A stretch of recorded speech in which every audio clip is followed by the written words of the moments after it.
La conozco de la calle.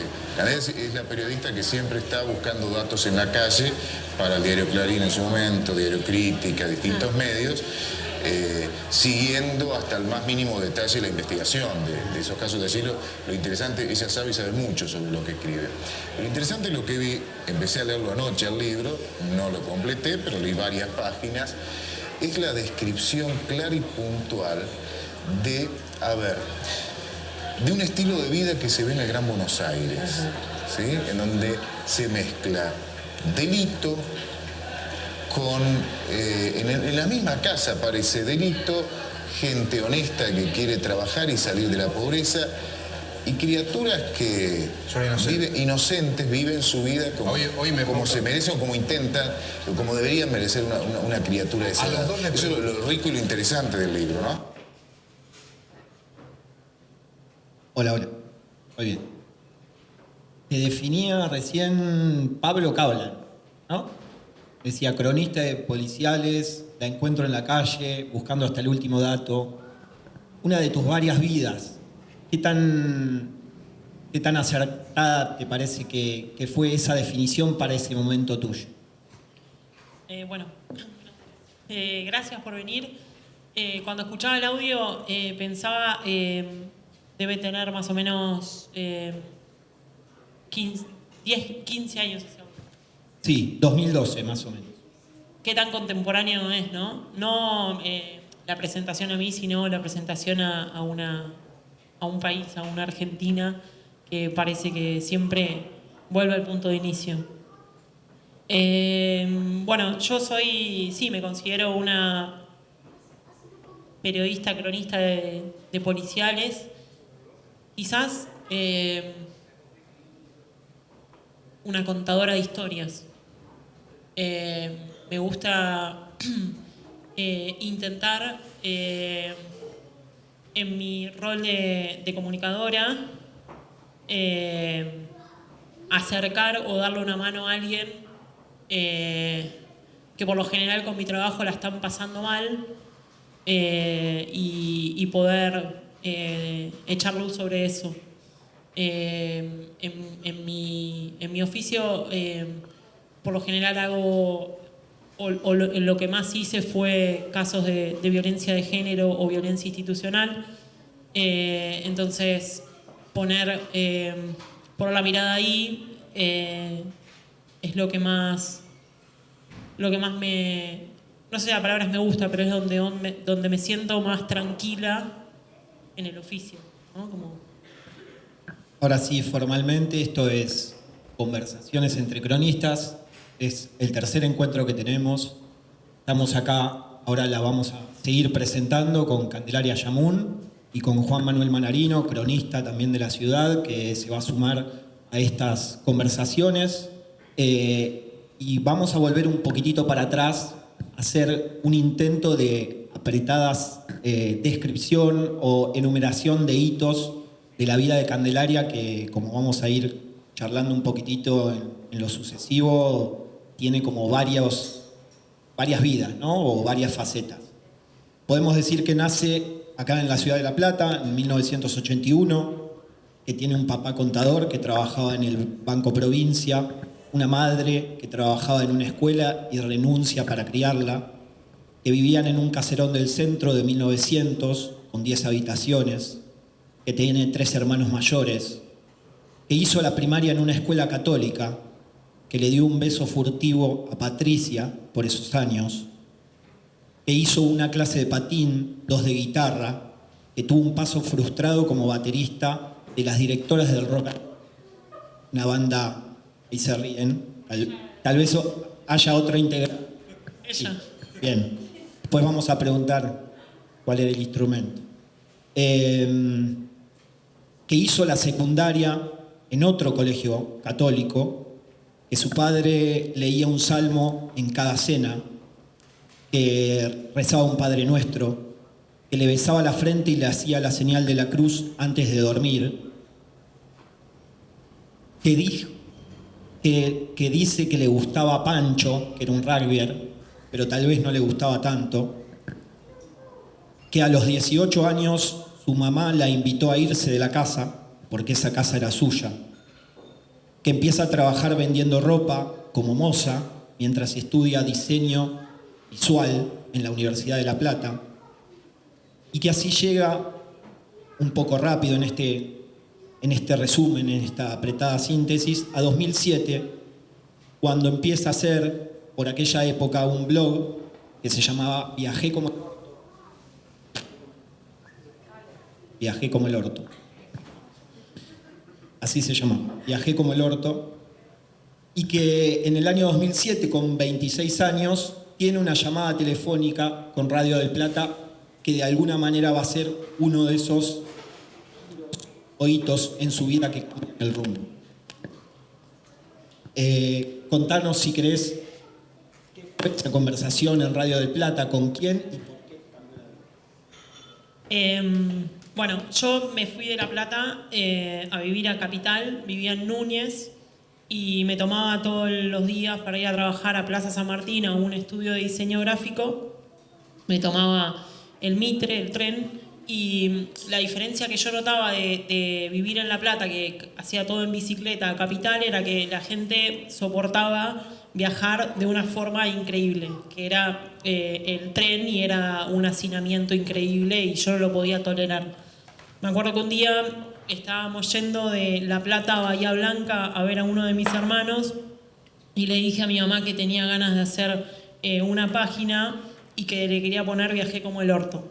Y mi mamá me dijo, no, me parece que la palabra orto es bastante, que poner por lo menos culo, que la suavizás un poco. Entonces yo decía, no, orto tiene una significancia y una... es hermosa la palabra, o sea, tiene como una fuerza que no la tiene otra palabra. Entonces diseñé unas calcomanías que las empecé a pegar en los subtes, en los trenes, y enseguida empezó a tomar volumen ese proyecto y empecé a tener mucha audiencia en esa expresión, porque éramos muchos los que viajábamos así, y un día me llamó La Nata para salir en vivo contándole todo lo que estaba pasando, y después empecé a ser como una especie de cronista movilera de la calle, de lo que era el transporte en ese momento, y empezar a ver la decadencia absoluta del transporte público. Entonces era todos los días mandaba una crónica a mi blog y cada tanto salía en lo de La Nata. Eso fue más o menos esa llamada que dio un punto de giro muy interesante en mi vida. Bueno, buenas noches, ya, ¿no? Ya se pasó la tarde.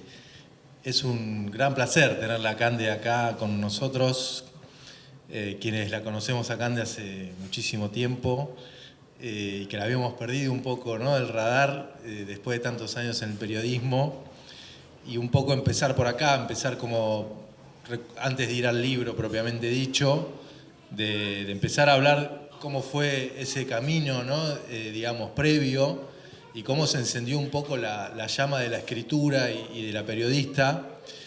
Yo tengo una anécdota para contar con Cande, también allá lejos y hace tiempo, que justamente creo que viene después de lo de La Nata, ¿no? Mucho tiempo después que vos empezaste a trabajar en la tele y que estabas en el programa, en C5N y en el programa de Chiche. Sí, un día fue una de las peores noticias de mi vida. Vienen y me dicen, tenés que ser la productora de Chiche. Sí. Lo tenés que recibir y pegarte a él. Yo me puse mal porque tiene una imagen de Chiche como, no, ¿por qué? No sé qué, bueno. Me dice, vos tenés que quedarte al lado de él y que no meta chivos. O sea, vos tenés que... Porque claro, el tipo metía mucho chivo y el canal no sabía. Un chivo es una publicidad, sí. O sea, no sé yo. Entonces vos tenés que fijarte que no lo haga. Y era imposible, o sea. Y después tuve las mejores charlas de me encantaría escribir un libro de Chiche, porque tuve las mejores charlas de mi vida con Chiche. ¿Ah, sí? Hablo muy seguido. Le digo viejo y siempre me contesta. Lo quiero mucho, le llevé un libro y se puso a llorar. Mirá. Bueno, yo recuerdo que vos me llamaste una vez, yo estaba laburando en Infojus Noticias una agencia que existía en ese momento acá con Laureano, en Buenos Aires, especializada en el periodismo judicial. Y bueno, yo estaba siguiendo el cuádruple crimen de acá de La Plata, cubriéndolo en el juicio. Y bueno, vos me llamaste para ir al programa de Chiche, y yo me había quedado con la imagen de Cande, de los talleres allá, también hace lejos y hace tiempo con Cristian Alarcón, escribiendo, ¿no? Y de pronto te veo ahí corriendo alocadamente entre los pasillos, entrando y saliendo del camarín, la locura de la tele, digamos, ¿no? Yo digo, ¿qué pasó con esa Cande escritora, digamos, ¿no? ¿La perdimos? ¿Qué hace acá? A mí me quedó como esa sensación, ¿no? Pero y lo que está bueno por ahí de volver un poco a ese tiempo de vos como cronista, de policiales, ¿no? Justamente después de ese primer trabajo como periodista, sin que vos por ahí lo hayas asumido como tal, que fue el blog, digamos, ¿no? En ese tiempo del blog, de la escritura de blog, con el tema del transporte y viajé para el orto, y cómo empezó a aparecer para vos también el periodismo en tu vida, ¿no? Cómo empezaste a meterte en los policiales, en esto que contaba en el audio que inició esta conversación, ¿no? Pablo Kaplan, de que vos estabas en la calle, investigabas, tomabas nota, tomabas datos de todo, como una OPSE, ¿no? Detrás del caso policial. Me parece interesante volver un poco a ese momento, ¿no? En el que vos, ¿cómo fue que te llevó un poco la vida al periodismo cuando vos estabas estudiando otra carrera que no era el periodismo? ¿Cómo entraste ahí, ¿no? En ese terreno? Te podría decir dos entradas. La primera era muy chica, que hay una, Agustina está acá, teníamos el Club de Amigas Investigadoras. Íbamos al bosque porque nos obsesionaba una familia que vivía en una casilla en el bosque, entonces tomábamos nota de algo que no pasaba nada, de una familia viviendo en una casa. Y tomábamos fotos que eran, nada, una familia entrando, colgando la ropa, saliendo, qué sé yo, y nos habíamos comprado ropa camuflada, un delirio absoluto. Pero bueno, no, volviendo a la entrada del periodismo, fue algo muy gracioso. Yo trabajaba en este estudio de diseño gráfico, le metía muchas horas a Viajé como el orto, y me acuerdo que me echaron del estudio de diseño gráfico porque se daban cuenta que estaba todo el día con el blog y me dice, mira, decidí una cosa o la otra. ¿Qué edad tenías ahí? Y 25, suponete, más o menos. No me preguntes en edad porque me voy perdiendo. Y me acuerdo que en ese momento, creo que lo hicimos todos, como estábamos muy enojados, qué sé yo, queríamos manifestar algo, en algún momento de nuestras vidas cambiamos el estado de WhatsApp, léelo. Y entonces le puse el estado de Gmail, que en ese momento se chateaba mucho por Gmail, era, ¿por qué no te vas a la concha de tu madre? Se lo estaba dedicando a mi jefe que me había hecho sutil. Y la nata estaba en verde, o sea, estaba conectado. Me dice, ¿para quién va esa puteada? Yo estaba, ¿qué? ¿Me está hablando este chabón? Me dice, bueno, le conté, mirá, me acaban de echar. Me dice, bueno, solucionado, quédate tranquila, vas a entrar a trabajar en el diario Crítica. En ese momento no existían las estafas. Si me lo dicen ahora, ya andate, no quiero que me estafe, pero en ese momento era verdad. Entonces me dice, bueno, mirá, voy a abrir un diario, se llama Crítica de la Argentina, van a ver plumas muy importantes. Yo de periodismo sabía nada, o sea, lo que sabía del colegio, de la secundaria, los libros que había leído, más que eso, ¿no? Y lo que teníamos en esta formación que teníamos en el secundario.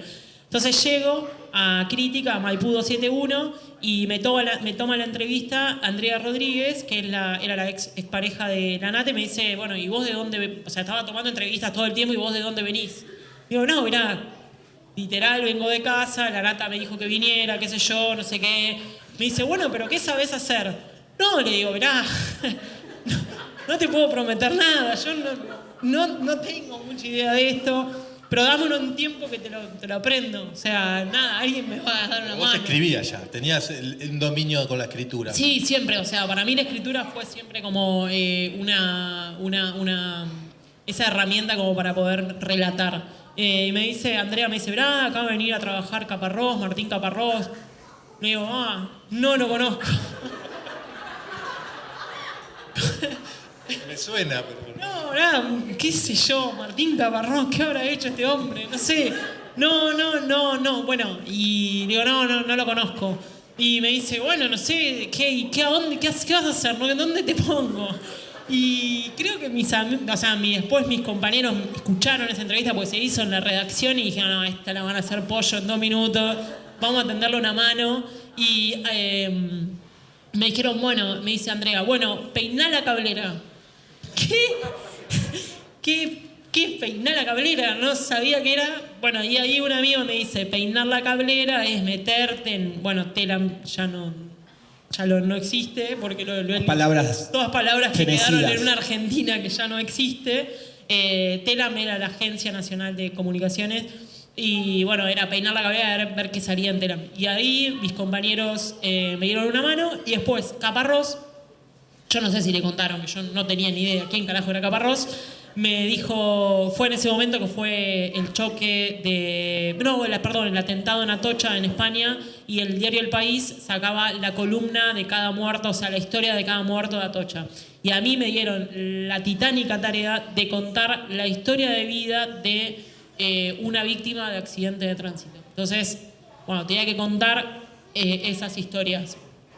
Y bueno, estuve haciendo eso mucho tiempo, hasta que bueno, después empecé a salir más a la calle y bueno, tenía a Rodolfo Palacios de este lado, que es un cronista de policiales, lo tenía a Cristian Alarcón del otro lado, Pablo Corso, bueno, Rafa Saralegui, bueno, tenía Diario Crítica, era increíble, es uno de los lugares más lindos donde trabajé y es donde me formé.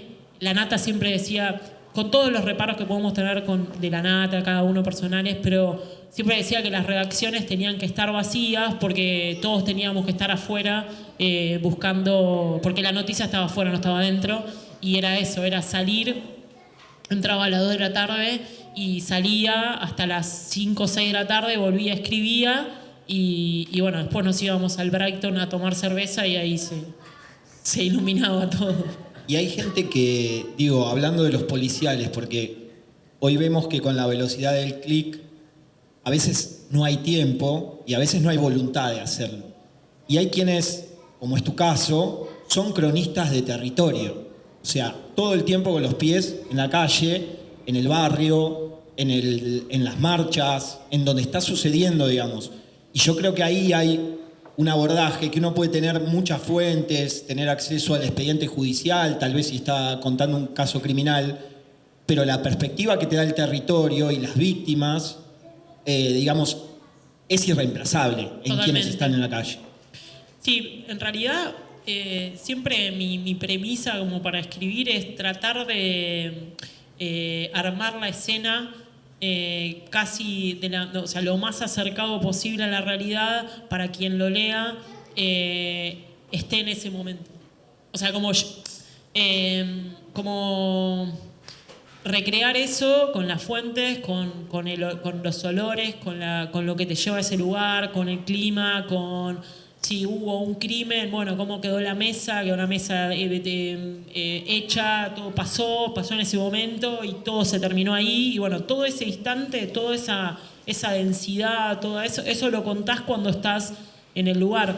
Creo que las redacciones empezaron a decaer. En realidad el periodismo empezó a decaer cuando empezaron a desfinanciar el periodismo y cuando, bueno, los salarios de los periodistas es nefasto y bueno, y todo eso se empezó a perder porque no tenés, se cubre por la tele, la tele lo que cubre por lo general es lo que dice en casos policiales o de feminismo o violencia institucional, son los partes que da la policía, entonces es una mirada súper sesgada, es lo que vos querés para que digan, porque lo que sea.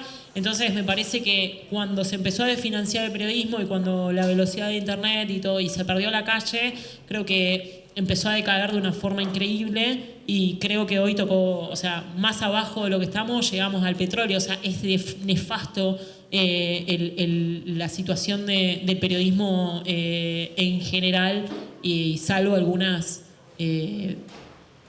no quiero personalizarlo, pero cierto, algunos medios, algunos profesionales como que siguen tratando de hacer un periodismo digno, pero lo demás es bastante nefasto.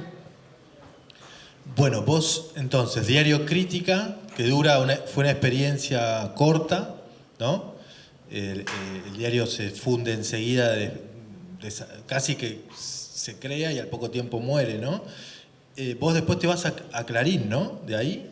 Sí. ¿En Clarín trabajás en Sociedad o se hizo en Policiales? Cuando, bueno, se funde Crítica, Sí. siento como que me están haciendo recordar mi vida. Se funde Crítica, el trabajo más lindo de mi vida duró un sueño de la nata.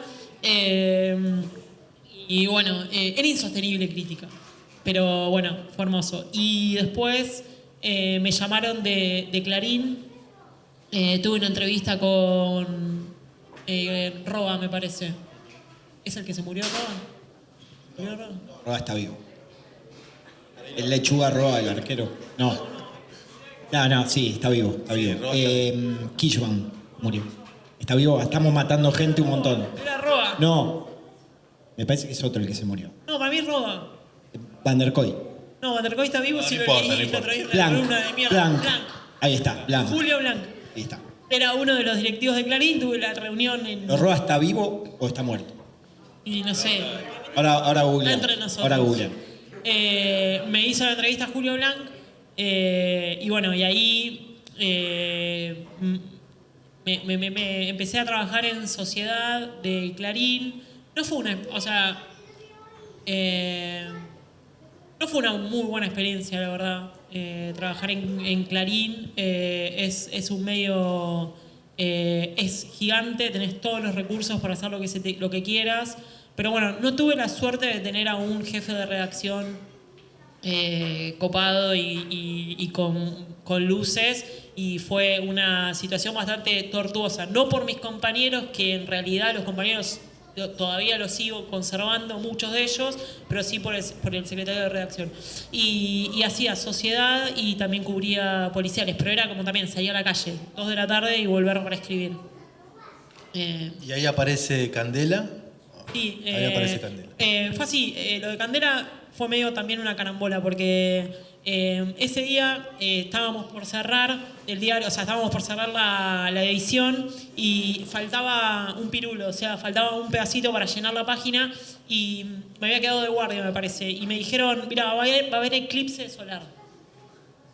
Entonces digo, me estás matando, porque no sé cómo escribirlo, la verdad, o sea, dame, no sé, digo, ¿te puedo cambiar el eclipse solar?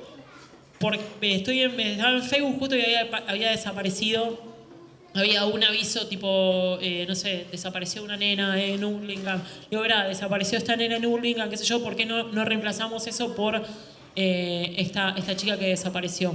Entonces hicimos esa publicación y después de esa publicación el caso empezó a crecer de una manera increíble y ya directamente me acuerdo que creo que al otro día directamente fui a Hurlingham, de casa ya me mandaron un taxi y los próximos 13 días creo que los pasé en Hurlingham cubriendo el caso Candela todo el tiempo. Candela, que es Candela Sol Rodríguez, para situar, digamos. Sí, Candela Sol Rodríguez es una niña que desapareció de la esquina de su casa y bueno, la encontraron asesinada y bueno, es una trama muy triste, truculenta, y bueno, fue toda una investigación diaria.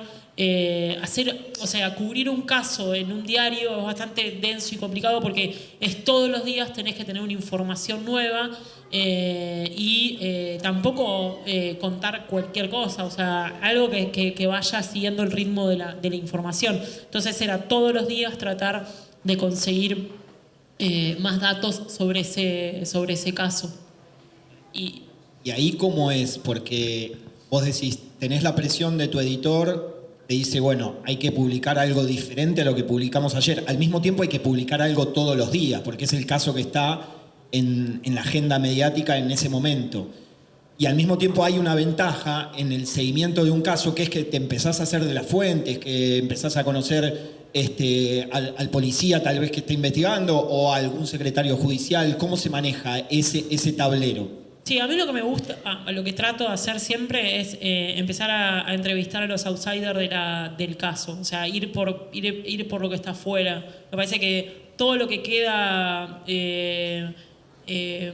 por fuera de esa escena tienen un montón de cosas ricas como para decir de lo que estamos hablando. No sé, capaz que me acuerdo una vez que me enteré que iban a traer perros especializados para encontrar cadáveres. Entonces, bueno, la estaban buscando muerta ya. Entonces, lo que hice fue seguir con el camarógrafo, seguimos a la camioneta que estaban los perros y fuimos a un descampado. Entonces hice una crónica de los perros, empecé a hablar con un bombero para que me diga, bueno, este perro, conté la historia del perro, dónde había venido. Bueno, tuve una situación donde empezar a poner un clima de lo que estaba pasando. Y es muy difícil no perder la perspectiva en un caso de la magnitud que es cubrir un caso que es nacional. Me tocó varias veces y la verdad es que a veces se te va de las manos la magnitud de dónde estás metida. O sea, es como que es mucho. O sea, es mucho, es muy denso y estás todo el tiempo hablando de lo mismo. Y bueno, en ese sentido a veces se hace complicado. Y, digamos, ese es el caso que vos empezás a seguir, digamos, en el diario. ¿Y cuándo aparece la idea del libro? ¿O cuál es el procedimiento que ocurre para que un caso que uno sigue todos los días en un diario, que tiene informaciones fragmentadas, va a pasar a ser la historia en la que obsesivamente te vas a sumergir los meses siguientes o tal vez años, uno nunca sabe? Cuando a Candela la encuentran muerta, yo estaba, estábamos en la esquina o muy cerquita, fuimos creo que los primeros en llegar. Y bueno, después escribir un libro no es lo mismo que hacer una crónica diaria para publicar. Entonces ahí es como con más tiempo, con otra perspectiva, volver a ese lugar de otra manera. Tenés es como construir. A mí me obsesionaba, cuando escribía el libro, me obsesionaba poder contar qué pasaba en esa casa.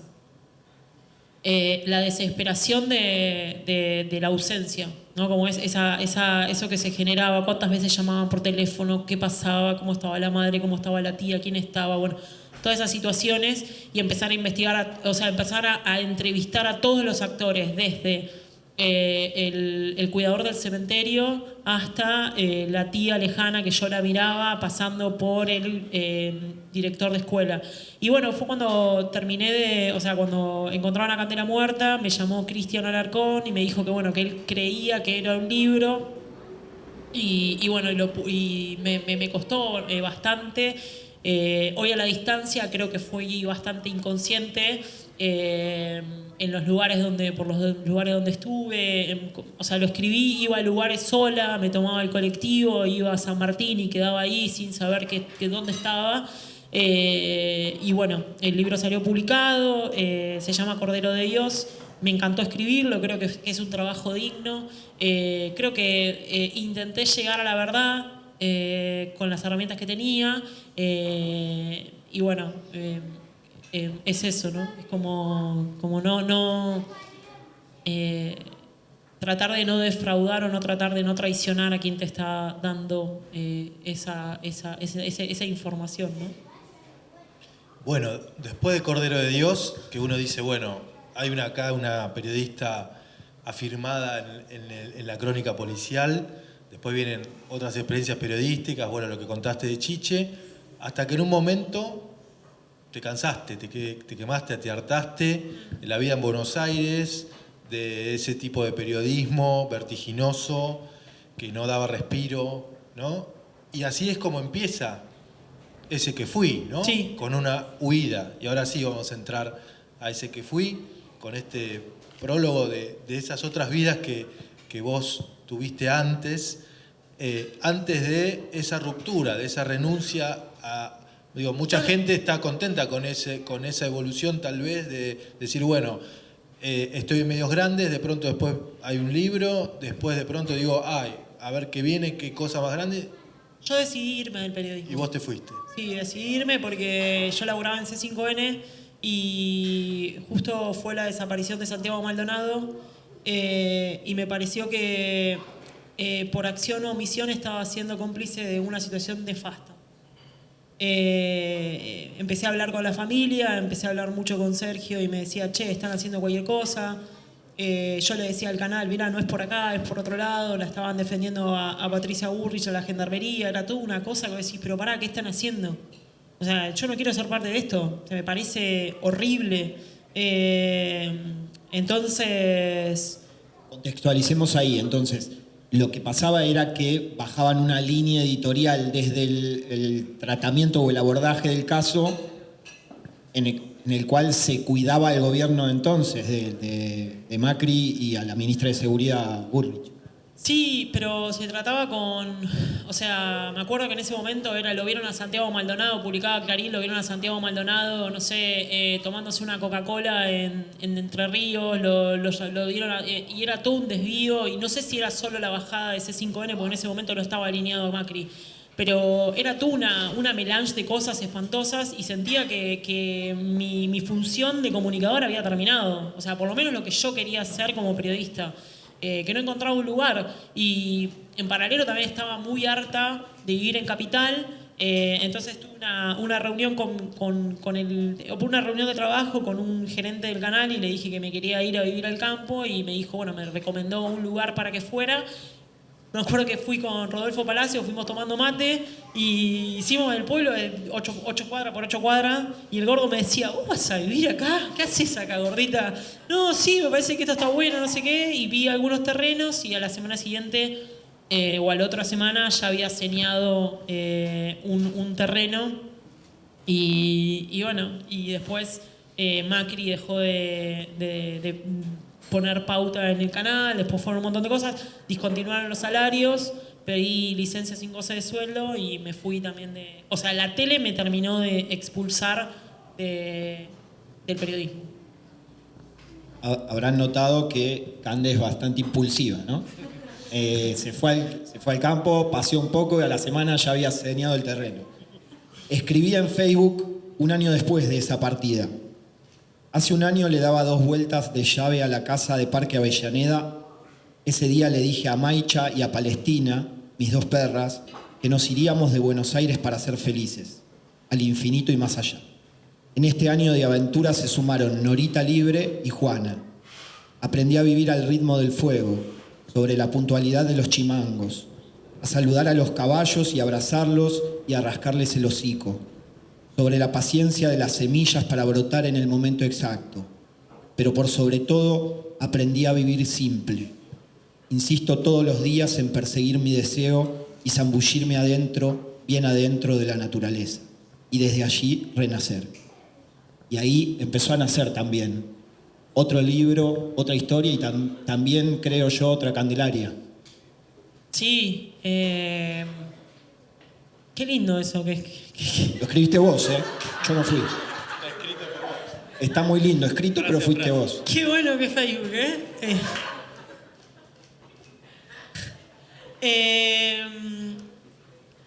creo que, bueno, ya nos metemos en el libro. Manejamos la noche. Bueno, lo que a mí lo más paradigmático de escribir este texto, de este libro, es que es un texto, es de no ficción, es una biografía muy íntima y elegí, no sé si fue fortuito o una búsqueda inconsciente, un lugar en ese momento, después de la pandemia creció la población, pero éramos 573 personas. Ahora, después de la pandemia, quedó que un crecimiento meteórico y creo que somos 800. Una desgracia. Ya estás cansada, ya estás buscando un pueblo de 200. Ya no sé quién vive al lado mío. Y bueno, ahí empecé a encontrarme. Fue como o sea, ir a vivirse a un lugar tan chiquito donde no tenés distracciones, donde no tenés cómo evadirte, primero hay como una abstinencia o un no reconocerse en ese silencio. No es tan sencillo. O sea, es como que al principio me acuerdo que me ponía excusas para volver a Buenos Aires. Bueno, un taller de fotografía, una vez por semana a Buenos Aires.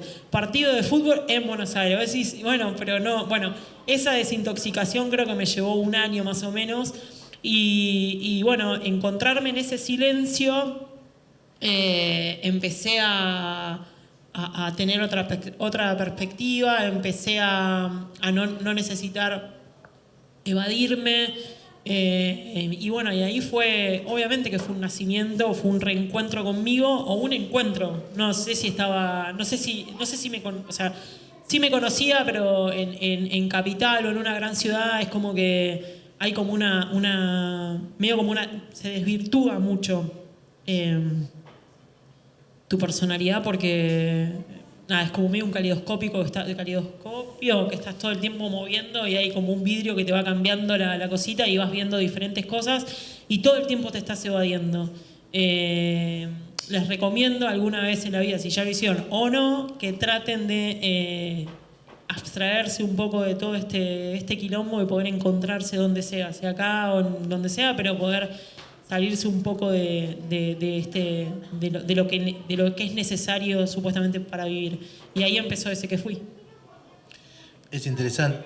Ese movimiento, pero ese movimiento de ir a contar a los otros en las crónicas policiales y, digamos, en tus trabajos en el periodismo, de pronto ese silencio y volver hacia vos y hacia esa historia, ¿no? Que estaría por ahí interesante, Cande, que vos misma con tus propias palabras para todos los que están aquí, que puedas como precisar, ¿no? Digamos, vos naciste en este mundo. ¿Y qué pasó? Yo nací bueno, y en ese momento vivíamos en 57 entre 1 y 2, a la vuelta del mejor estadio de la Ciudad de La Plata.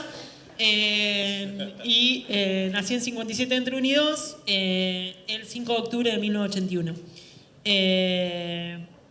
Mi mamá, cuando nací, los médicos le dijeron a mis padres que yo era un varón sin testículos descendidos y que me fuera, o sea, que nos fuéramos tranquilos, que eso podía pasar y si no, que se podía resolver.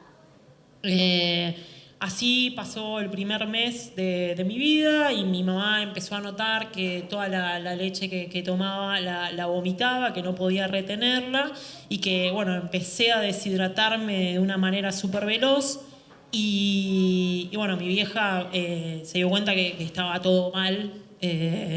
O sea, no dormía, o dormía mucho más de lo normal para un bebé de esa edad, bueno, diferentes situaciones, hasta que decidió eligió llevarme al Hospital de Niños Sor María de Ludovica. Recalco, el Hospital de Niños Sor María de Ludovica. O sea, a mí ahí el hospital público me salvó la vida.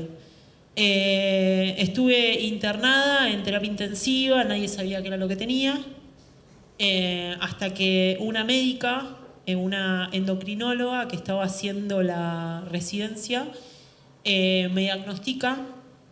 Y yo tengo un diagnóstico que se llama hiperplasia suprarrenal congénita, perdedora de sal. Bueno, es muy largo. Y esa hiperplasia había modificado la apariencia de mis genitales externos. Había virilizado el clítoris y lo tenía un poquito más grande de la entre comillas, lo normal. La medicina mide entre lo que es un pene y un clítoris, hay una medición y tiene que entrar dentro de un rango de otro para poder, si no, bueno. Entonces le dijeron a mis padres que en realidad yo no me llamaba Esteban, o sea, me habían bautizado el nombre de Esteban, sino que era una niña a que me llamaron Candelaria. Entonces, en ese momento empieza lo que le dicen lo que le dicen los médicos a mis padres es que había que seguir con ciertos parámetros médicos para poder, entre comillas, como normalizar esas malformaciones Y una de ellas fue a los 3 meses, sufrí la mutilación genital, que es lo que le hacen por lo general a las personas intersex. Entonces, bueno, esa fue a los 3 meses, después a los 12 años tuve otra cirugía y a los 17 otra cirugía. Las cirugías en las personas intersex, la gran mayoría son cirugías estéticas, porque a mí lo que yo tenía que era una parte clínica, que era la parte de la hiperplasia, que se cubrió con medicación. Todo lo demás fue... lo quiero contextualizar, no fue en el 81. O sea, en ese momento, y ahora sigue pasando, en algunos casos sigue ocurriendo, era lo necesario para hacerse. Y bueno, y ahí empezó también todo un peregrinar de mis viejos, estando encima mío y tratando de criarme con total libertad para que yo no crea que era una persona con alguna enfermedad o me crié. O sea, tuve una infancia súper linda, súper bella. Más allá de todo esto, o sea, fui feliz. Cuando todo esto, digamos, vos te lo habías enterado fortuitamente una noche en que estabas invitada a salir con tus amigas y fuiste a verte en el espejo para probarte un vestido para salir y impulsivamente abriste un cajón y encontraste entre todos los papeles prolijamente guardados de tu padre una carpeta verde que decía Candelaria Salud, ¿no? Sí, yo estaba por ir con mis amigas a una fiesta del Club Los Tilos, o el Club La Plata, no me acuerdo. Esa fiesta pedorra, estaban todos así, estoy llegando. Te gustaba Pancho, sí, recordemos. Viste que llegan todos como haciendo la plancha, acá estoy yo. Bueno, y era una fiesta de Los Tilos, me acuerdo que era verano, porque el vestido era de verano. Había cortado con una amiga y habíamos quedado que yo la pasaba a buscar. No lo sé por qué. En ese momento vivía en 55 entre 6 y 7, en una casona muy grande. Las típicas casonas de La Plata. Entonces bajé las escaleras y fui hasta el escritorio de mi papá ya había muerto, el escritorio había quedado intacto, no era un lugar prohibido, era un lugar habitual para mí. Abrí un cajón y había una carpeta que decía mi nombre y ahí leí por primera vez la historia clínica y leí una partida de nacimiento que decía mi misma fecha de nacimiento, 5 de 10 de 1981, y decía Esteban Echamun, era yo. Entonces digo, ¿qué hago con esto? No hice nada. O sí, cerré o sea, como que me fui de esa escena, volví, o sea, no sabía qué hacer, no le podía contar a nadie, porque en ese momento no había internet, era como muy la genitalidad o qué era, que no tenía ni idea. Guardé silencio. Y bueno, nada, empecé a alejarme de mis amigas, de La Plata, quería huir, empecé a correr para adelante y, no sé, le contaba a gente, qué sé yo, iba a un bar, me ponía recontra en pedo y le contaba a gente que yo ni sabía quién era, le contaba lo que creía que había pasado. O sea, esa carpeta se la contaba a extraños. Y a veces me daba miedo porque digo, capaz que esta persona me conoce y yo le conté al otro, viste que la resaca es algo. ¿Con quién hablé? ¿Con quién hablé? Y con un baño. ¿Qué pudo haber pasado? Bueno, era toda una tragedia. Pero bueno, hasta que me fui a La Plata, la relación con mi vieja fue como muy tortuosa. Mi vieja también estaba con un tema de salud mental. Entonces era como muy fuerte, nos habíamos quedado ya solas en la casa, estaba la abuela María también, pero estábamos las tres y era como ya, viste, la guerra de los Rose, era como la imagen, creo que hay una imagen de la araña que van colgando, una cosa así, como ya se cortaba el hilo con... entonces un día mi vieja en el escritorio de mi papá me dice, mirá, este vínculo ya no, así como está no camina. Entonces bueno, me fui a vivir a la casa de mis primas. Y después ahí estudiaba diseño gráfico. Me puse de novia con un flaco, un chico que amé y que lo quiero mucho. Nos pusimos de novios y yo me fui a vivir a a Buenos Aires. Ahí tomaba el tren, viajé como el orto. Y ahí nace la el blog. precuela, todo. Y bueno, y entonces... Pero esa carpeta es un pliegue, digamos, en tu vida. O sea, hay una vida antes de encontrar esa carpeta y una vida posterior. Totalmente. Pero no accionás inmediatamente. Queda ahí, queda como un pendiente, queda como un dolor, tal vez, no sé, silenciado o cómo es. Sí, porque en ese momento que yo encontré la carpeta es como que me cayeron todas las fichas desde la operación de los 12 años, que fue tremenda, que fue súper tortuosa, y que fue una cirugía que se llama abocación, o sea, se hace el túnel o la cavidad de la vulva de la vagina y eso es súper doloroso y se lo hacen a muchas personas intersex. De esa cirugía yo quedé con incontinencia urinaria, entonces iba a bailar y me hacía pis y era toda una tortura que no le podía contar a nadie. Y después a los 17 años también tuve otra cirugía para reparar la incontinencia urinaria, para reparar, qué sé yo, todas esas cosas. Y todo eso no se lo conté a nadie, ni a mis amigos, ni a este flaco, ni nada, no podía hablar. Y bueno, ya viviendo en Capital, ya era muy extremo donde estaba, o sea, era como que era muy border, o sea, como que era como que llevé a mi vida a un lugar súper oscuro. Entonces me rescató la psicóloga, psicoanálisis rescata, y bueno, empecé como a reconstruir mi vida a través del psicoanálisis. Como a ponerle palabras a ese silencio, como encontrando la puerta de salida a esa situación que estaba totalmente presa de mí misma.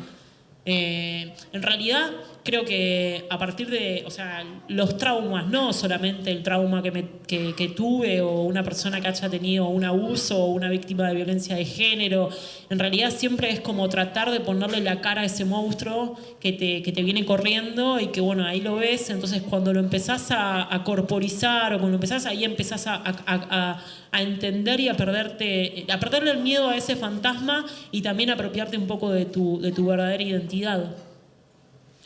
Volviendo al libro, todo esto vos lo vas contando en el libro de diversas maneras, en diversos capítulos, y en un momento vos ponés como que esta investigación empezó hace 20 años en el libro, ¿no? Como una cosa así, digamos, haciendo como alusión justamente a esos mojones en tu vida que hicieron que vos empezaras como a investigar.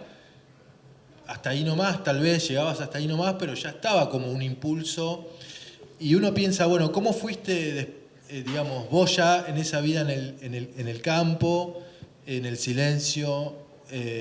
¿Cómo empezaron a resonar todas esas cosas para empezar a armar las piezas del rompecabezas que termina en el libro, pero que vas recorriendo ahí un montón de cosas con las que te fuiste enfrentando, que fue también, ni más ni menos, los secretos familiares, toda esta historia de la medicina y el impacto sobre tu cuerpo, y en definitiva tu propia vida, tu propia biografía, digamos, ¿no? Sí, el otro día leí una frase que era relatando a las otras, encontré las preguntas de mi propia vida. Yo creo que en cada historia de víctimas de violencia de género, yo sentía un reflejo. Yo sentía que en alguna de esas historias yo también estaba. Empecé este libro, hoy te decía, Lau, que este libro es también un libro a la amistad. Creo que bueno, hoy acá hay amigos que amo, que también me constituyen, y creo que yo salí de este entuerto también por eso, ¿no? Por la amistad. Y a una de las primeras personas que le conté fue a una amiga de allá, del pueblo, y me dice, che, mira, estoy leyendo un libro, estoy leyendo un texto, que creo que por lo que me empezaste a contar, Creo que es por ahí, que puede ser por ahí. Y empecé a agarrar el ovillo y empecé como a tirar del ovillo y empecé a tener respuestas, empecé a animarme a hablar. Y en el encuentro nacional de mujeres que se hizo en La Plata, se hizo el primer taller de intersexualidad al que fui y estaba con otra terapeuta en ese momento y bueno, pude hablar, pude contar mi historia. Ahí decidí que este texto tenía que ser en primera persona, porque antes iba a ser con el seudónimo de Vera, porque no me animaba a contarlo. Y ahí empecé a encontrar quizás el camino de salida o el camino de entrada o un punto de giro para poder encontrarme, porque creo que este texto no solo habla de la intersexualidad, sino habla también un poco, lo hablábamos hoy, esta investigación. Yo puse al servicio mi parte de cronista de policiales para poder investigar mi propia identidad. Creo que este texto o esta investigación a mí lo que me hizo ver es la indefensión de los padres, es la vulnerabilidad de los padres, es la imperfección de los padres y la vulnerabilidad de mis padres, la imperfección de mis padres, y es amar esa imperfección. En realidad es reencontrarme con esa imperfección, es ¿qué hago con esta imperfección? Yo estuve muy enojada con mi vieja. Mi papá murió cuando yo tenía 12 años. Con eso esa bronca no se la pude descargar a él. Pero mi mamá es como que tuve que recomponer el vínculo. Yo en un momento del texto digo que escribo con la liviandad de que ni mi mamá ni mi papá va a leer este texto. Y hoy la verdad que me hubiese encantado que mi mamá estuviese. El otro día mi mamá se murió. ¿Cuándo fue el Mundial? Siempre hago la misma pregunta. 2022. Bueno, en 2022, el 9 de diciembre. Creo que Argentina jugaba con Holanda. Está esa escena en el... Sí. Y bueno, a lo último mi mamá falleció de Alzheimer. Era un poco esto, ¿no? Este correr contra el tiempo de que mi mamá perdía la memoria y yo la intentaba recuperar. Y mi mamá al último tiempo a veces me confundía con un varón. Me decía, qué lindo que sos.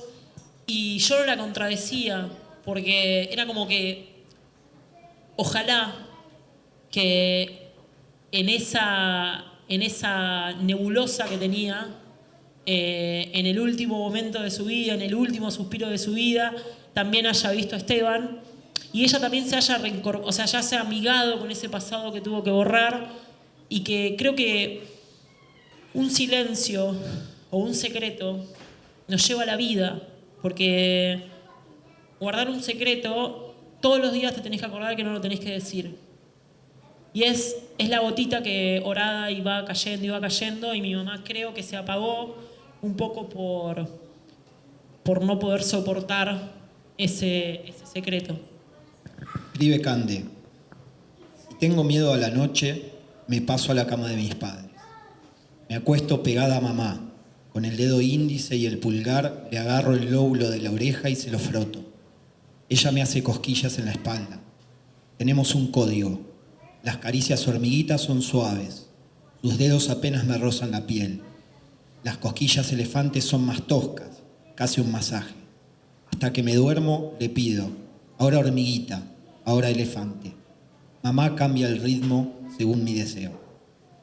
Hay, y te lo decía hoy, a mí como lector me genera una sensación muy incómoda, pero también muy cautivante, digamos, una conexión muy fuerte con el texto. El texto está hermosamente escrito, es una belleza, no hace falta decirlo, lo van a comprobar ustedes, pero hay una sensación del vínculo tuyo con tu madre, y hay una dulzura cuando contás escenas como estas, tan íntimas, y al mismo tiempo contás la escena donde te echa de tu casa, y creo que no hay condescendencia. No hay condescendencia con tu madre, pero hay mucho amor en ese texto, y no hay golpes bajos. Y creo que esa sensación ambigua muestra una transparencia tuya en el texto, un coraje, me parece a mí, en animarte a contar lo que sentías.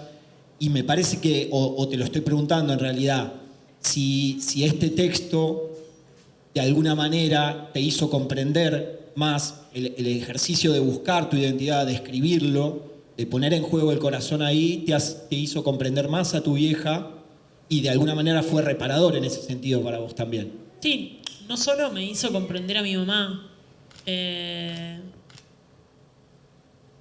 me hizo eso, me hizo amar su imperfección. Y también la investigación para hacer este libro fue entrevistar a mis primos, a mis primas, a mis, no sé, amigos, hermanos. Es muy loco que otro te relate tu propia vida. Y todos me referían el amor de mi mamá, el amor de mi papá. O sea, ellos eran... por ejemplo, le decía a mi prima que se quedaba a cargo mío, está bien, anda con Cántate al lado, pero que no coma nada de la calle porque si se descompone le puede pasar algo, puede descompensarse. Todo el tiempo estaba pensando en cómo cuidarme. Por ejemplo, yo a los 5 años pedí un reloj para poder tener más autonomía. Con una alarma. Entonces me lo programaron para que me sonara la alarma a la hora que tenía que tomar la pastilla, que la sigo tomando. Pero yo me imagino a mi mamá dejarme con... O sea, la seguridad de ella era un reloj. Y mi mamá me dejó. O sea, me dice, bueno, ella... O sea, lo que habrá pasado ella, lo que ella tuvo que procesar para mí darme libertad. Y hay otra escena que la descubrí en la investigación, era... Yo juntaba orina de 24 horas y para un niño juntar orina es un incordio. Y estábamos llevando los análisis al hospital de niños y ella me contaba que se había trastabillado, se había caído y se le había caído a ella el frasco con el pis. Pero después, entrevistando a mi prima, el frasco se me había caído a mí. Y mi mamá no me contó esa versión, me contó la versión de que a ella se le había caído el pis. Digo, wow, esta mina hizo todo lo que estuvo a su alcance para que yo sea feliz. Entonces, obviamente que lo que siento es pura gratitud.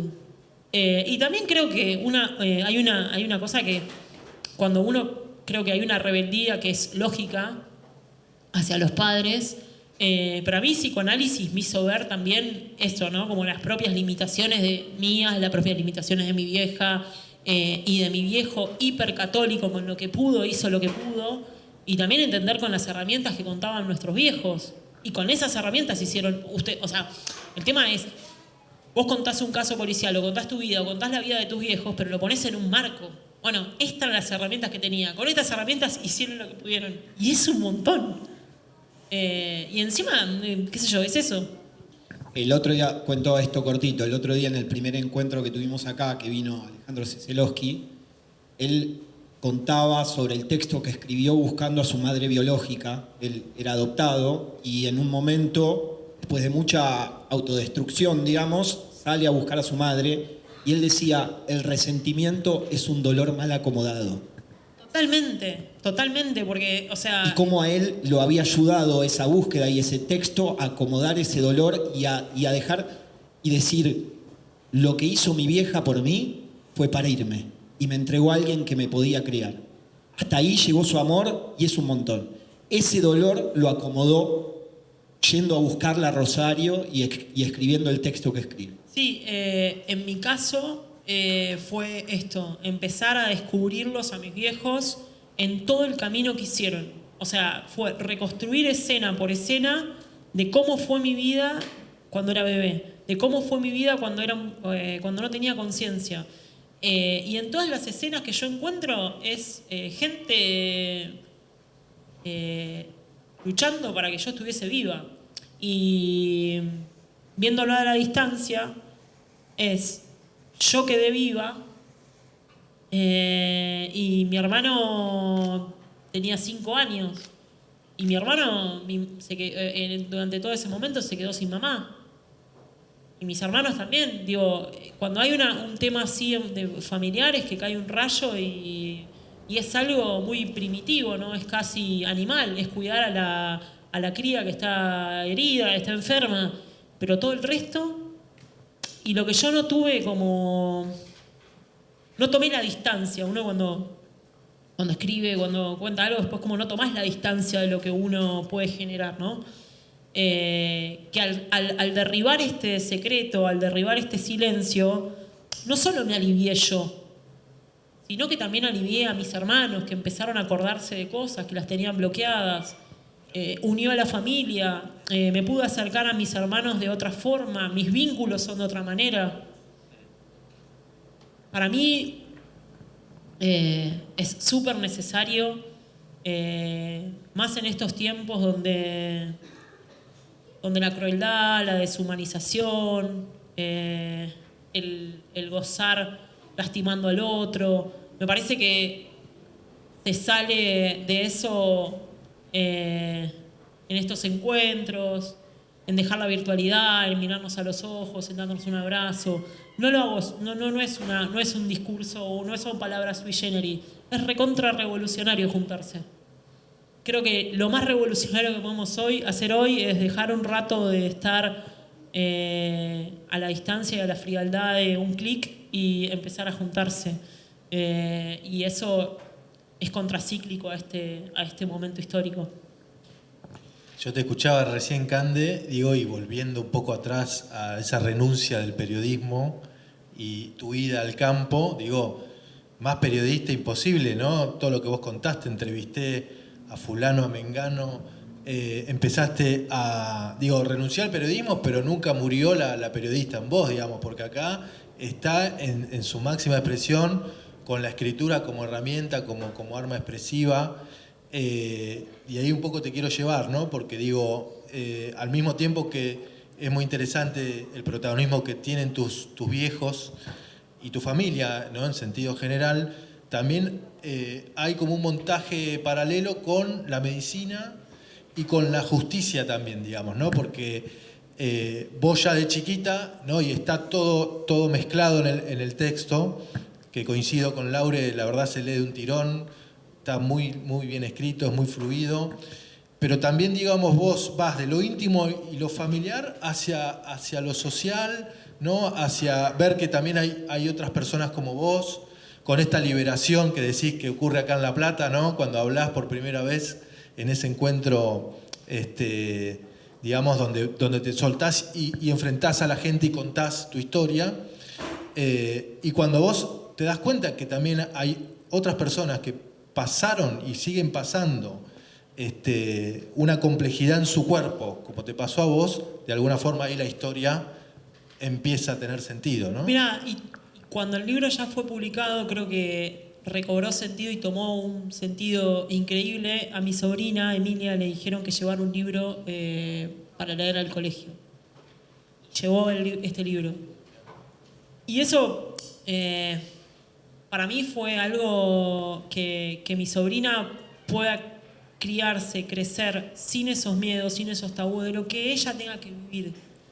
Y que este libro pueda liberar a un montón de personas, no solamente personas intersex, sino personas que algo de su vida les esté haciendo mal y que de a poco puedan empezar a encontrar cómo decirlo, en quién acercarse, eso de saber que hay un otro, eso de saber que hay personas que se le puede contar con ternura y lo que vas a recibir es un apoyo, son los amigos. Entonces, eso de este libro yo también lo escribí porque existía y existe un movimiento transfeminista que las narrativas de género tuvieron lugar, y yo este libro hoy con estas derechas tan agresivas, yo pensé que, tanto tiempo esperando para contar esta historia, y justo cuando, ¿no? Con este muchacho como presidente, ¿cómo puede ser? Pero después pienso, es una lectura necesaria, porque hoy las diversidades, la violencia contra las diversidades crecieron desproporcionadamente. Y creo que es eso, ¿no? Que que encontrarse en los movimientos. Viendo algunas entrevistas, algunos videos tuyos, hicieron, digamos, este tiempo después de publicado, me llamaban la atención algunos datos. Por ejemplo, que hay, o se calcula que hay un 4% de la población mundial que tiene alguna forma de intersexualidad, que hay un montón de formas diferentes, unas 40, y que ese 4% es el mismo que el 4% de colorados y coloradas que puede haber en el mundo, Claro. con lo cual hay una confluencia Mi vida nunca es a media. Pelirroja e impresionante. intersex. Yo hice la cuenta y el 4%, Pelirroja e intersex. Claro. el 4% Es del un gran 4% programa, ¿no? es un 0.16. Ya saqué ese cálculo, así que sos más especial de lo que creíamos, porque Ultra excepcional. solo un 0,16% de personas tienen la doble condición intersex colorada. jodiendo? No, en serio. Se habrán dado cuenta que Cande es muy especial, lo digo en el más amoroso Yo de siento los que estoy sentidos. en mi cumple de 15, te juro, porque veo, es como, no lo puedo creer. Pero es cierto, las estadísticas te respaldan, sos muy especial. Muy especial. Exacto. Y creo que nosotros, como periodistas, acá también hay periodistas, tenemos una herramienta que la tenemos que poner al servicio y tenemos que, en este momento histórico, yo retomé, empecé a escribir de nuevo. Es muy difícil colaborar porque no pago ni una garrafa, pero bueno. Es muy importante empezar a contar, porque lo que está sucediendo y lo que va a quedar de esta deriva es inédito. Es inédito en todo sentido. Creo que vamos a tomar la dimensión y la magnitud de lo que está sucediendo cuando miremos en perspectiva de la gente que va a estar afuera, de la afuera, y un poco lo que está sucediendo hoy, esto de estas tres niñas, de estas tres pibas que encontraron, que este entramado tan oscuro y este entramado tan desolado de esas niñas. El otro día pensaba, creo que cuando venía para acá pensaba esto de Argentina fue al Fondo Monetario, y el Fondo Monetario es como el prestamista de última instancia. Y para los barrios populares, hoy en día, el FMI, el Fondo Monetario, el prestamista de última instancia, es pedirle guita a los narcos. Porque no hay un tejido social, porque no hay un amparo, porque que no haya más inversión en vialidades, que los barrios no estén mejores, que no. Entonces, esto que está sucediendo, el otro día justo tuve una entrevista con Juan y le contaba que en estos momentos históricos los niños y las niñas y adolescentes van a estar en un momento de mucha vulnerabilidad, sumado a las redes sociales, a la exposición, al querer pertenecer a un circuito que bueno, hay que estar muy atentos en ese sentido, y nosotros como periodistas debemos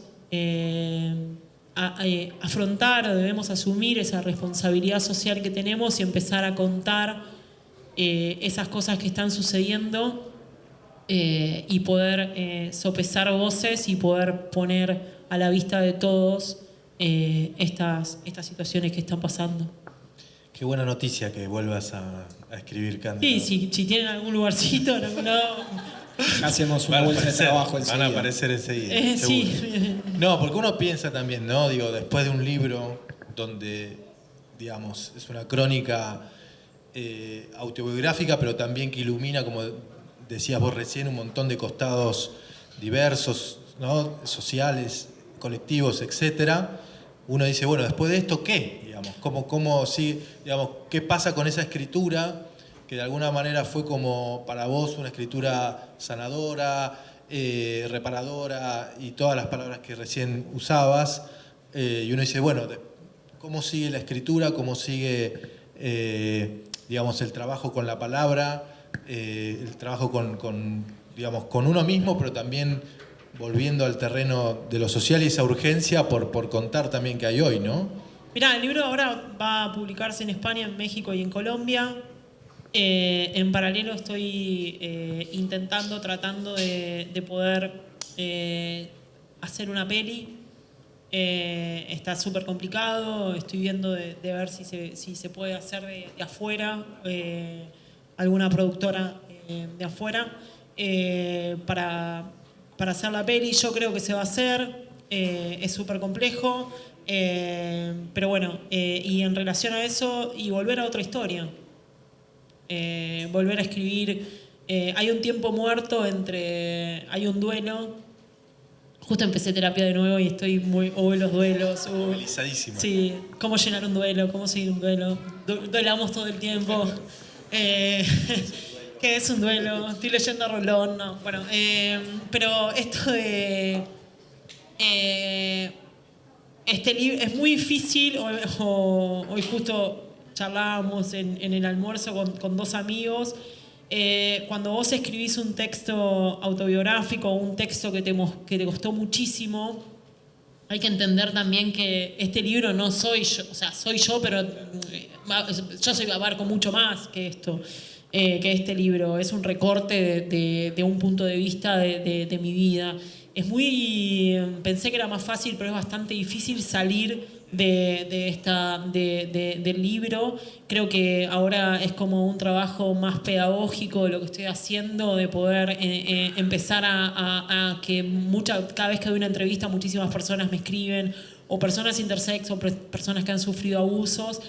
Y creo que el próximo libro, yo ya no quiero escribir más en primera persona, salvo que, no sé, suceda algo que no creo que suceda, ya está, cuánto más.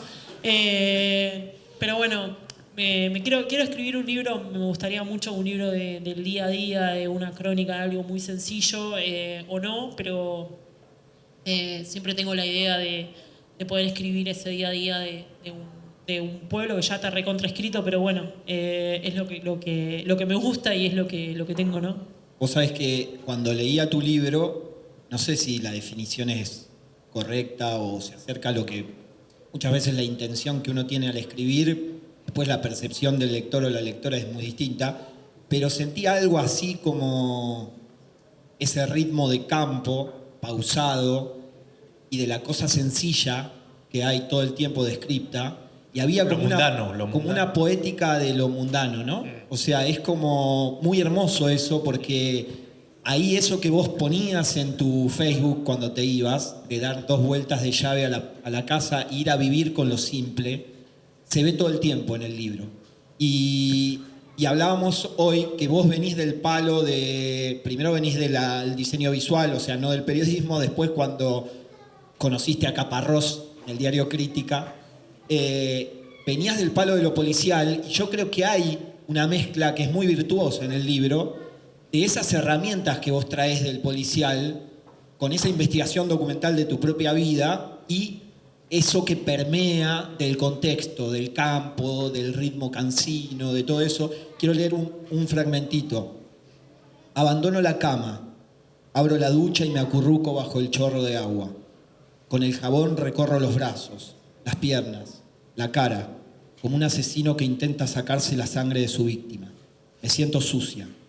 Maldigo a mi madre, ojalá te mueras. A mi padre, qué suerte que estás muerto. Maldigo mi propia existencia, soy un asco, un engendro. ¿Cómo puedo salgo de la bañera? Desnuda, mojada, me paro frente al espejo, me pego cachetadas. Las cachetadas se convierten en trompadas. Un hilo de sangre brota de la nariz, la desparramo por toda la cara. Agarro el vestido tornasolado y con una tijera lo corto. Esta mierda te la vas a poner vos. Este es el momento en el que... Ya no soy esa. Ya no sos esa. No. Estás tomando Sprite. Sí. Ese que fui. Sí. Pero también fui esa. Hoy creo que hay un momento donde para mí el nombre de Esteban y todo eso era maldito, y hoy me constituye, y bueno, creo que es eso, ¿no? Todo eso que sucedió, creo que también un poco uno, qué sé yo, agradezco en cierta forma todo lo que me fue pasando porque me constituyó quien soy hoy. Digo, yo no qué sé yo, no sé, no digo, uy, qué bueno, qué cagada que nací así, y bueno, qué sé yo, durante mucho tiempo digo, uy, ¿por qué cuánto es 1,0,05? 0,16. Qué sé yo, podría haber sido el 0,10, no sé, 0,15 capaz no entraba o no. No. Entrabas. Bueno, entonces digo, y en un momento donde uno se amiga con eso que le pasó, afronta de diferente forma, yo nunca sentí ni siento que fui una víctima. Entonces no escribo ni siento que soy una víctima. Entonces escribo y siento desde otro lugar. Y bueno, nada, esa escena fue después de haber encontrado esa carpeta y haberme enterado que también era Esteban. Entonces, bueno, me pasó que una de las cosas que encontré durante la investigación fue el expediente judicial y estuve enfrente del documento de Esteban y me lo quise llevar. O sea, cuando devolví ese expediente sentí que había una orfandad de querer tenerlo. No querer cortarlo con una tijera, ni eliminarlo, ni pegarme, ni nada, porque ya estaba, había encontrado la identidad. En ese momento no la había encontrado, digo, y lo importante y lo constitutivo que es la identidad. Es brillar. Cuando encontrás la identidad, brillás. Y ahí era una pobre piba, adolescente, que bueno, no fui al partido, a la fiesta de rugby. No fui. Bueno, recién vos decías la primera persona, ¿no? Y uno encuentra a veces por demás en la crónica el uso y el abuso de la primera persona en historias que uno dice, bueno, acá ni se justifica esta primera persona, ¿por qué? ¿Qué sentido tiene, digamos? Y creo que en este texto hay una primera persona que no huye de esas complejidades, de esos matices y que no la podrías quizás haber contado de otra manera, ¿no? En el texto hay muchas identidades que vos también recorres de tu propia vida y así lo haces sentir, digamos, ¿no? Con estados salvajes y a veces también estados más reflexivos de hoy vos ya mirando hacia atrás, ¿no? Con la Cande de hoy, digamos, y eso me parece un valor agregado al texto extraordinario, digamos, ¿no? Porque realmente hace que la crónica, que el libro tenga un plus de escritura y también del punto de vista, ¿no? De la mirada, que muchas veces uno dice también, ¿no? En un libro de crónica, a ver cuál es la mirada de esta persona. Bueno, la mirada sobre tu propia vida, sobre tu propia biografía, sobre tu cuerpo, la identidad, ¿no? Y realmente me parece que es un texto, aparte breve, ¿no? Como que es un texto de una investigación que te llevó un montón de tiempo, pero sin embargo encontraste la fluidez, ¿no? de la palabra en ese sentido. Sí, porque también hay cosas que cuando vos escribís lo que vos crees que todo es importante. Sí. Y hay veces que es importante para vos. Claro. Pero para el otro decís, está todo bien, pero la verdad es que, qué sé yo, no sé. Entonces... ¿Editaste mucho ahí, digamos, recortaste? Sí, hubo una edición. Pero digo, uno a veces cree que cualquier cosa o cualquier anécdota que veo, cualquier cosa es un libro. Claro. Y no. Para mí la vida es la sucesión de anécdotas para tener en un asado. Fin, eso es la vida. Y entonces vos tenés 5 o 6 que la vas como...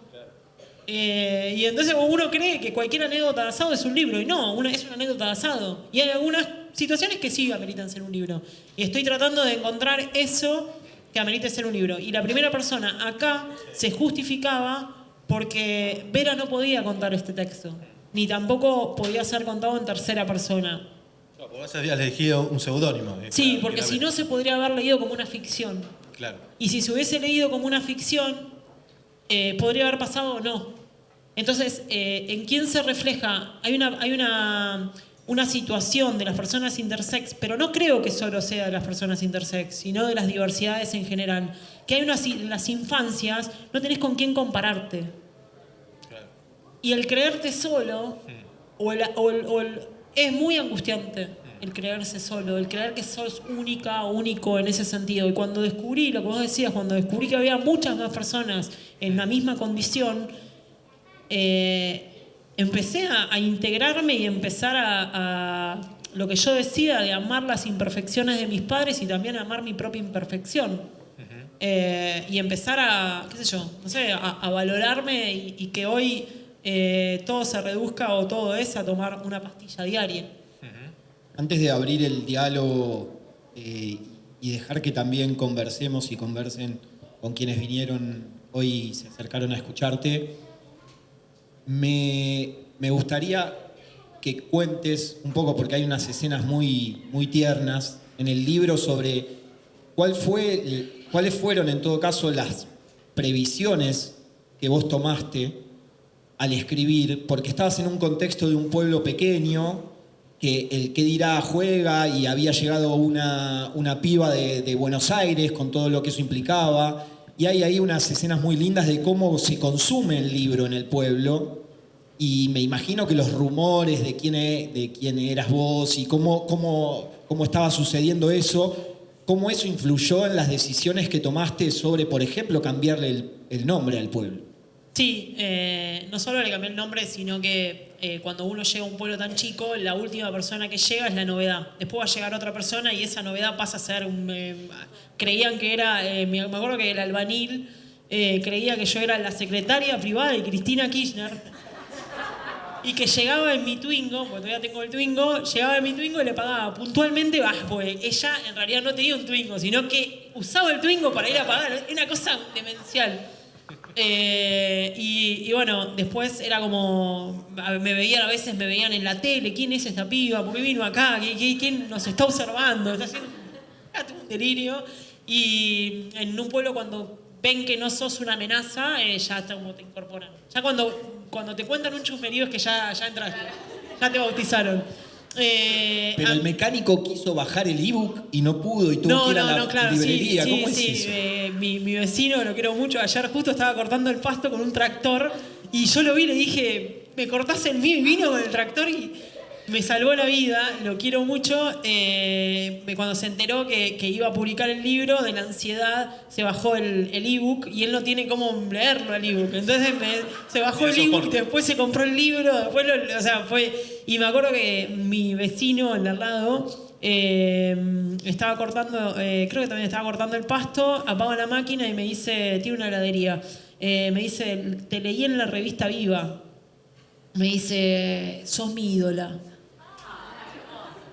Partí al medio porque es una persona mayor que te diga eso. Y el otro día me acuerdo que di una charla en un instituto de formación profesional creo que era trabajo social. Y había una chica del pueblo. Y me dijo, desde que vos llegaste el pueblo cambió. Pero cambió porque había un discurso diferente a la norma. Entonces hay veces que uno cree que no puede aportar nada o lo que sea, pero sí, o sea, cuando vos aportás diversidad, cuando vos aportás otra mirada, otra lo que sea, ayudás un montón. Y en los pueblos del interior lo que falta es la palabra. Falta que alguien escuche a esas adolescentes que muchas veces tienen historias súper crudas, el machismo es tremendo, los abusos intrafamiliares son tremendos, la violencia intrafamiliar es tremenda. Entonces cuando alguien se para enfrente a ellos, los escucha y les habla de una experiencia diversa, diferente, hay una recepción increíble. Es una de las cosas que me encantaría hacer, es poder recorrer el interior para empezar a contar esto, pero como para abrir talleres y empezar a contar lo que está sucediendo, pero más allá de contar, escuchar. Creo que estamos en un momento donde necesitamos que nos escuchen y poder hablar de un montón de cosas que las tenemos atragantadas y que nos hacen mal en algún momento, ¿no? Me acuerdo, cada vez que quería hablar o contar lo que me había pasado, me agarraba anginas. Hace como 10 años que no tengo anginas. Es re simbólico. No, que iba a decir que el interior de Caparrós, ya una vez que ya conociste a Caparrós, este sería como el post-interior, el libro que te imaginás vos, ya el de la obra capital de Caparrós sobre el interior quedaría en el olvido. Sí. Que vos lo conociste allá en Crítica sin saber quién era. Total. Bueno, vamos a abrir el micrófono a ver quién. Y vemos quién una preguntar. primera mano. No sé por qué no me sorprende que él sí. Bueno, ese.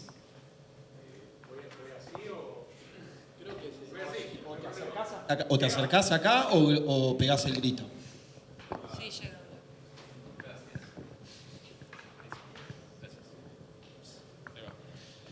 Bueno, quería preguntarte cuánto valen los lotes en el pueblo este. No. No tenemos. Igual No, estoy me acabo de vender el último. No hay, 801 no. No. Siempre redondo. No. Dale, no. Bueno, vengo de Cava, vengo de Plaza Italia para ver a los herederos de Carlos Morelli y Rómulo Berruti. La gente joven no sabe lo que estoy hablando.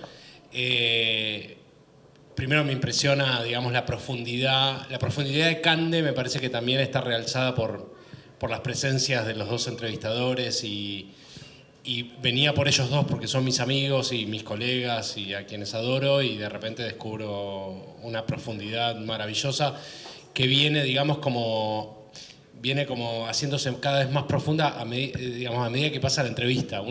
Yo todavía tengo aire, pasó bastante tiempo y todavía tengo aire para seguir escuchando, no estoy cansado. Cande, te quería preguntar, gracias a los tres. Te quería preguntar también, porque yo dejé el periodismo, volví a escribir, estoy también trabajando sobre un tema de silencio, un posible silencio, un posible secreto familiar. Vos corrías con una ventaja técnica en ese sentido, que conocías esa vida de pe a pa, ¿no? Y más allá de lo que fuiste descubriendo. ¿Cómo estructuraste el índice, ¿no? Ya que estamos técnicos y somos periodistas, bueno, no sé, pero a mí me interesa por lo menos, ojalá que sea interesante para nosotros. ¿Cómo estructuraste el índice y en qué consistió esa investigación? Porque, claro, vos tenías tu vida, pero fuiste a investigar qué, nombraste un expediente judicial, ¿en qué consistió y cuáles fueron los saltos de mata de esa investigación que hiciste para resolverlos? La estructura fue como como primero un plano abierto y después empezar a cerrar ese plano y empezar a ir a lo profundo y a empezar a descubrir esas capas de lo que era la historia.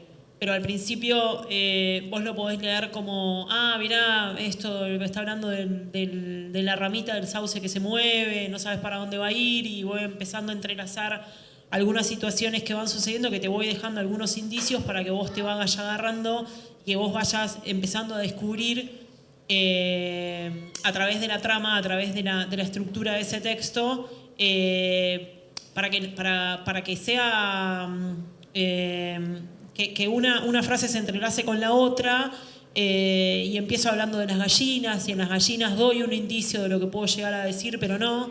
Eso fue más o menos el abrir primero el campo, o sea, eso, y empezar después a cerrar la cámara y empezar a ir a lo puntual. En relación a la investigación, a mí me gusta tomar fotos cuando voy a algunos lugares, para poder tener detalles.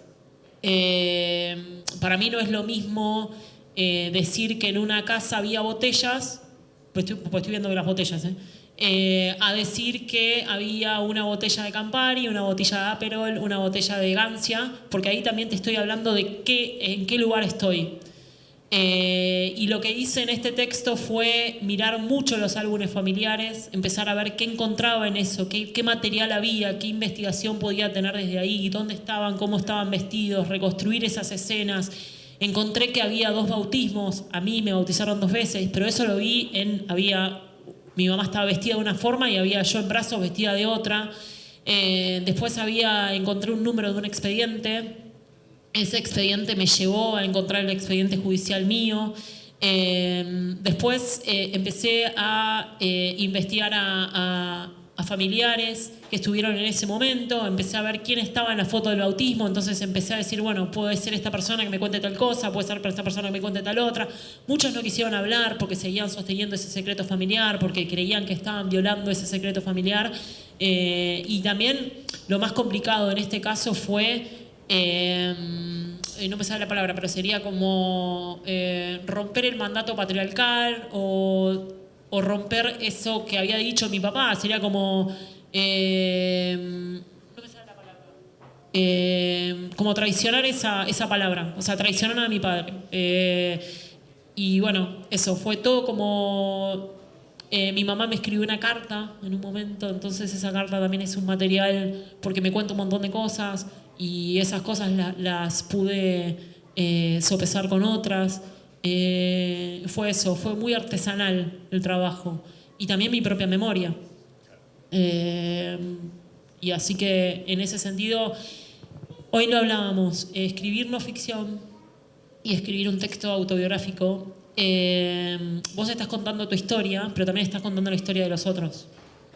Entonces hay un respeto que uno tiene que tener por los otros, porque yo asumo la responsabilidad de contar la mía, pero no puedo exponer a los otros que no sé si quieren o no.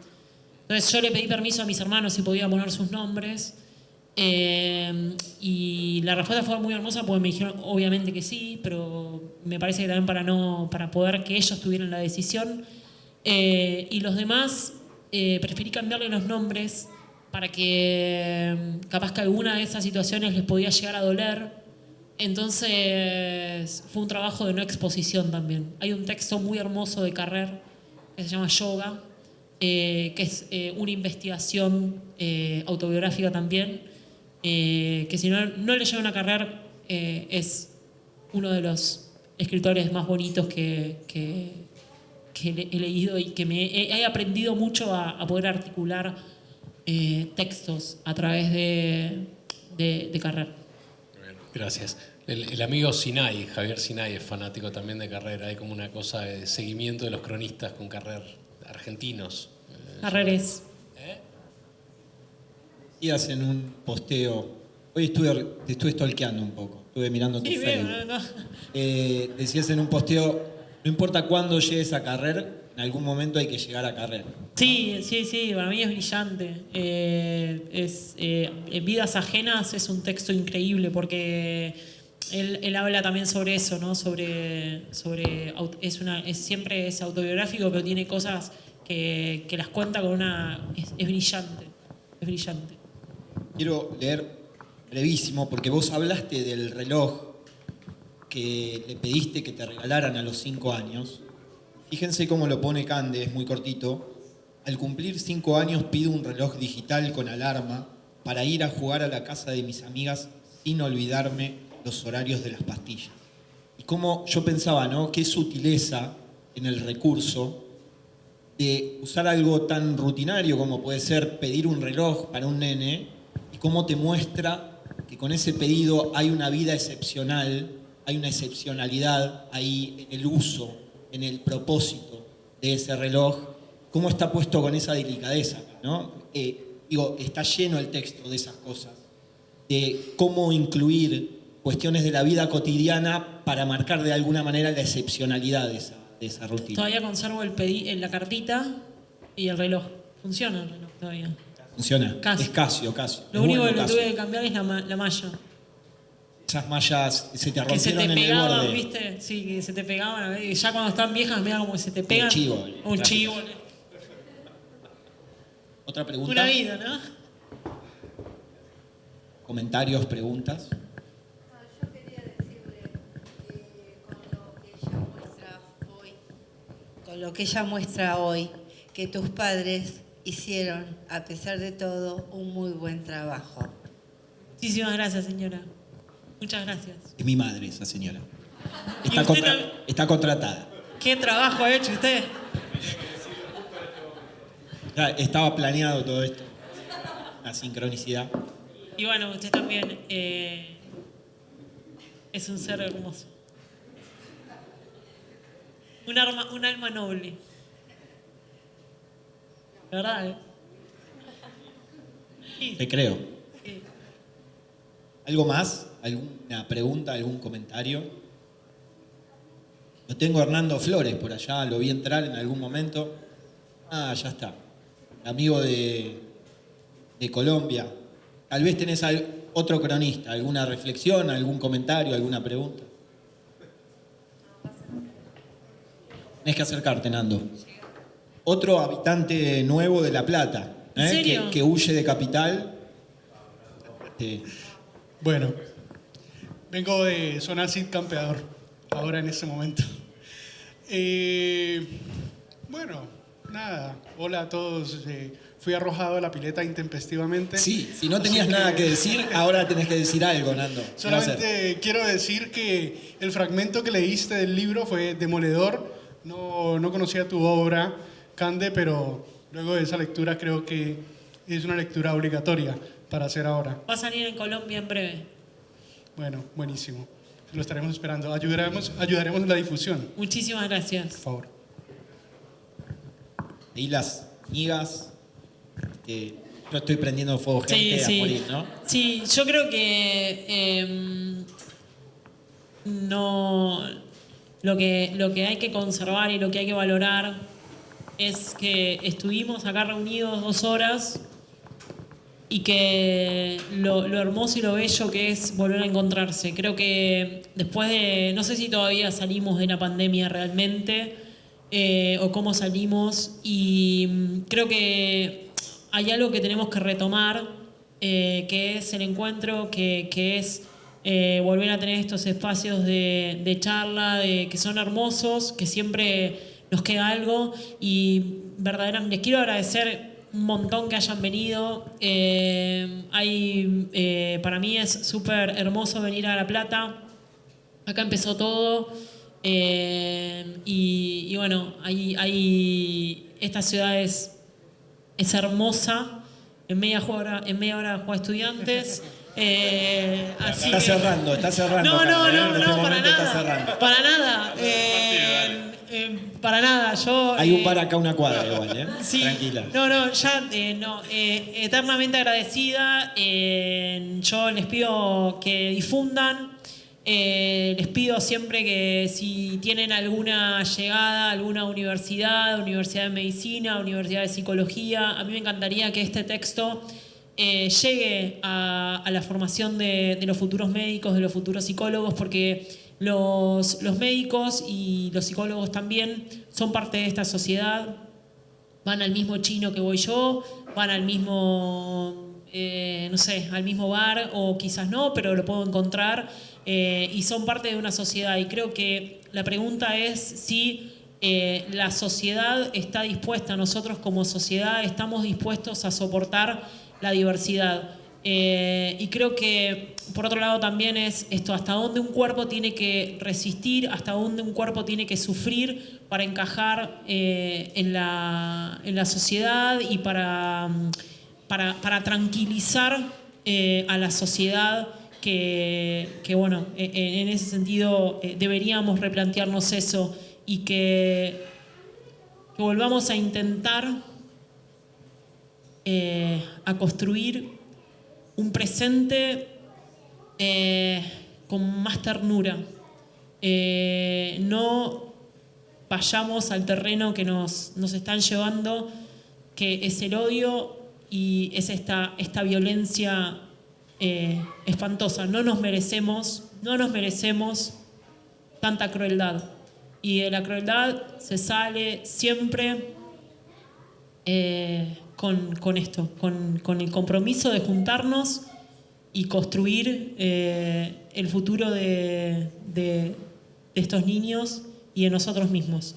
Así que les agradezco infinitamente. Me pueden seguir por redes, si necesitan mi teléfono, se lo piden a los chicos, y volvamos a juntarnos y bueno, nada, eso. Les agradezco mucho.